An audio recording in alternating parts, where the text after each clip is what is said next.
who's now the mayor of Chicago, decides there's no political capital. He doesn't want the Obama administration taking a bath on Fox News every night. So he basically, condemns Greg Craig for even thinking about such a thing. He argues the only way we can close Guantanamo is if we work with Republican Senator Lindsey Graham. Lindsey Graham likes Guantanamo. He likes the military commissions. Maybe we can get rid of some of these, cleared prisoners, but that's it. It hasn't really moved, much beyond that. I mean, there are, at present, 84 prisoners of the 164 who are at Guantanamo have been cleared for release. They've been cleared for release. They've been sitting there for years, but they haven't been released.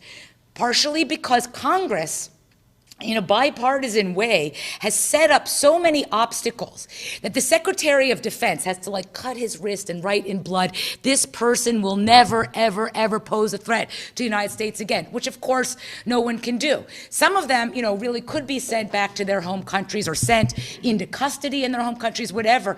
But there are a lot of onerous, clearance issues.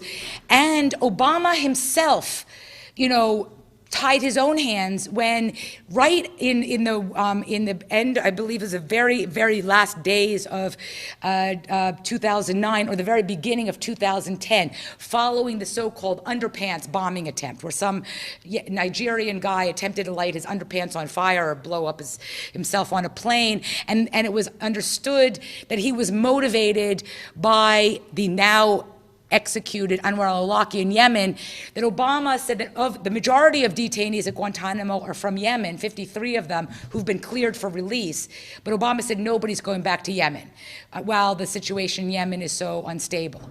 So now theoretically, and then there was a big hunger strike last spring where 106 detainees went on hunger strike just protesting, and Obama then once again in May of 2013 recommitted himself to trying to close Guantanamo, but it's not really moving anywhere. And part of the larger political explanation is a lot of Americans don't know, don't care, or like the fact that there's people in Guantanamo. In fact, some people would like to have Guantanamo enlarged and send more people to Guantanamo. So there's no political consensus about Guantanamo among the American public.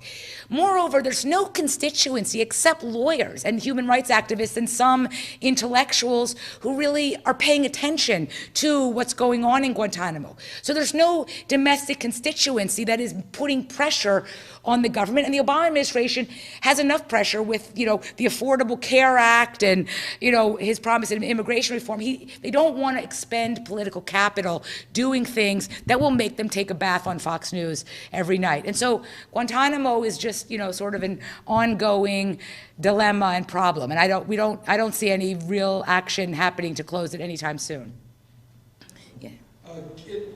That was perfect, because I'm going to ask you to elaborate on that a little bit about the politics of it, because there are times when you suggest that Obama has a certain direction he'd like to go in, but somebody on Fox News closes him down. But now you said something very significant, which is that there's no political will of constituency for the good side of history to emerge in the United States. And you said it's only the lawyers, small set of lawyers,